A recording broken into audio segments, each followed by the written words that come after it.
Our next dog is something a little different. We have a lot of terrier pitbull type dogs, and this is a hound mix, and he's a young dog. This is Shindig. He's about a year old. We were just talking. He reminds me of one of our other hounds, Dixie, but like a male version of Dixie. Same cute little smile, about the same size, and definitely similar energy levels. He is a typical hound in that he loves to sniff things. I was trying to take his picture and, he was like, I missed a treat somewhere. I can't focus. I can't focus. Oh, I smell them in your pocket. If you've never had a hound before, do a little research before you jump into that pool because they love to follow their nose. You're going on a hike, you think you're going one direction, but he smells something somewhere else. Maybe it takes you a while to get him back on track. More inclined to run out of fences, especially, if you have an invisible fence. They're not recommended, generally speaking, but with a dog that's going to follow their nose, nothing's going to deter them. So I'm thinking about those types of things, but otherwise, super fun dog. He'd probably be a good, hiking companion, running companion even.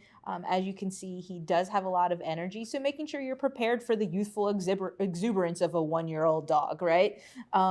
He does know sit, but he is still working on basic good manners. So, you're going to have to put in some effort with, teaching him how to walk nicely on a leash. Some of the staff and volunteers mentioned he's a little bit of a puller. So working on that. And definitely giving him an outlet for all of this energy so that when you are ready to train, he's ready to listen and can focus. But he's very sweet and has a lot of potential, and he's going to make a great pet because he can be a little jumpy and exuberant, but also a little bit nervous in new situations. We have recommended him for kids that are a little bit older, just because we don't want really young kids to startle him. And then maybe he reacts in a negative way. But also, we don't want him to knock over little kids either.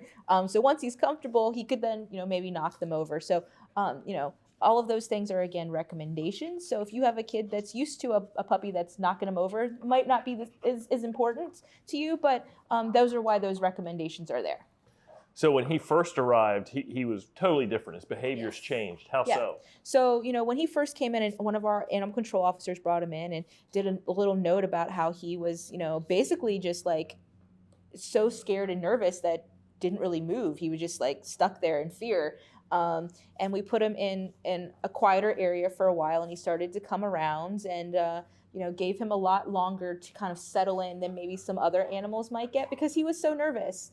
The shelter is, again, a super stressful environment, and it's not a normal environment to be in. So some animals do take a little bit longer to acclimate and adjust to the smells and the noises and just the routine here. So we gave him that time, and as you can see, still a little bit nervous as what he was when he first came in, but he warmed up pretty quickly.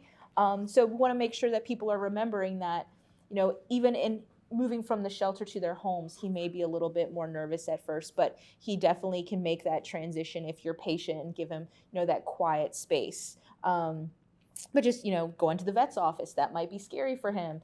So he might not be a great travel dog until he starts to learn that, new places are awesome.